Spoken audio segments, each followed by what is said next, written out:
नमस्कार. वडेपुरीच्या आणि आजूबाजूच्या पंचक्रोशीतील शेतकरी आणि शेतमजुरांना मी सगळ्यांना नम्रतेचं आवाहन करते. गेल्या 4 ते 5 दिवसापूर्वी माता रत्नेश्वरीच्या पायथ्याशी आपल्याला बिबट्या आढळून आला आणि तेव्हापासून बिबट्याचं वास्तव्य हे आपल्या पंचक्रोशीतील परिसरात आहे. काल रात्री आपले संभाजी नरवाडे यांना पुन्हा एकदा बिबट्या आढळून आला. सर्व शेतकऱ्यांनी, शेतमजुरांनी कुठल्याही अनुचित घटनेच्या अफवांवर विश्वास न ठेवता सर्व नागरिकांनी योग्य ती आपली काळजी घ्यावी. मी स्वतः 2 दिवसापासून वनविभागाचे अधिकारी श्री ज्ञानेश्वर हगदळे यांच्या सातत्याने संपर्कात आहे.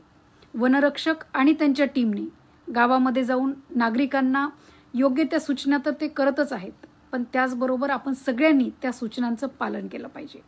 आपली व आपल्या पशुधनाची काळजी घेऊन प्रशासन आणि वनरक्षक विभागाच्या वतीने जे आपल्या परिसरामध्ये CCTV लावण्यात येत आहेत, त्या मोहिमेला सगळ्यांनी सहकार्य करायचं आहे.